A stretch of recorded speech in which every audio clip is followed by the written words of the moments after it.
大伙们，今天我请到了一位资深的 HR， 让他帮我输出干货内容。废话不多说，咱们今儿去听听高企 HR 到底怎么教你去面试。So as an HR, you have the perspective of someone on the other side of the table. So how do you stand out in virtual interviews? Absolutely. Well, you first want to make sure that the basics are covered. You want to make sure that you have a good appearance. You want to wear professional clothing. You want to have good lighting. You want to test your internet connection and your sound to make sure everything works smoothly. Yeah. You also want to use voice techniques that you would in any interview setting. So showing enthusiasm, showing intensity with the volume of your voice when you're talking about something that you care about and are passionate about. So allowing yourself to really connect with your interviewer. You can do that over a video call as well.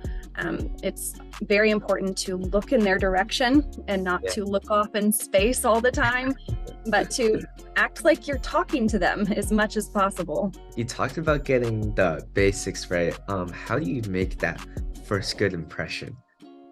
Sure. A lot of people have been practicing a lot and they show up and it sounds like they are reciting something they have practiced a million times. That's very true.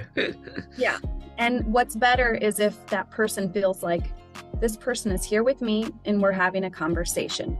Yes, they're prepared, but they have not memorized everything they're saying to me. You also want to really read their body language. Are they nodding their head or are they looking off board or are they saying things or are they sighing? Can you tell they're getting restless and they want you to finish the answer?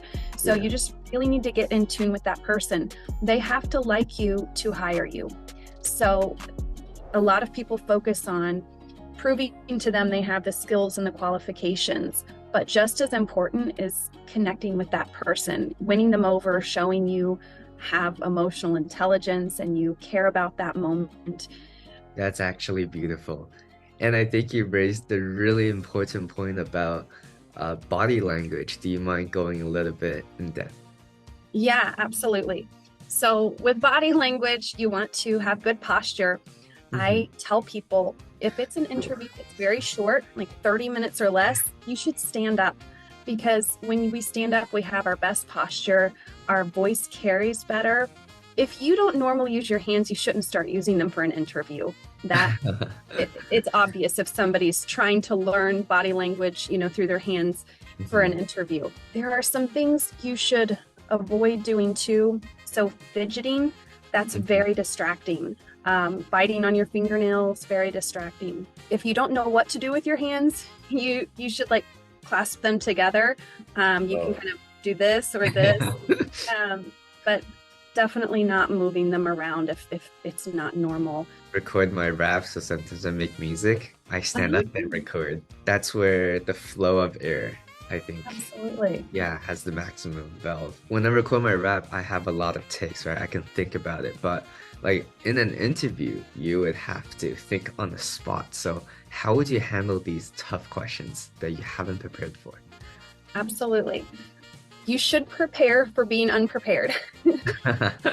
So you need some phrases that you will say that will buy yourself some time. Great question. Just need a few moments to gather my thoughts. Yeah. So that shows confidence and that shows you care about giving a thoughtful answer. People who answer right away and they're completely unprepared typically give bad answers. They're rambling, it's unorganized, they have regrets at the end, they talk too long. So it's better to pause and prepare.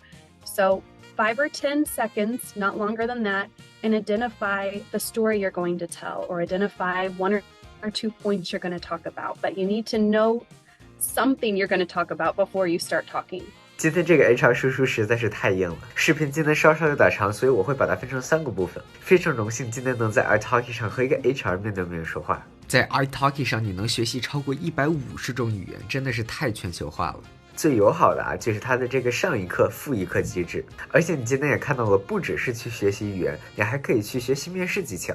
你可以从搜索教师到课时类别里去选择你想要上的课，比如说有一些应试准备，雅思、PET、托福。甚至还有很多商务的课程，比如你拿到 job 之后，不知道怎么去做一些商务礼仪，它有专门的课和匹配的老师。那咱们下个视频见 ，Good luck。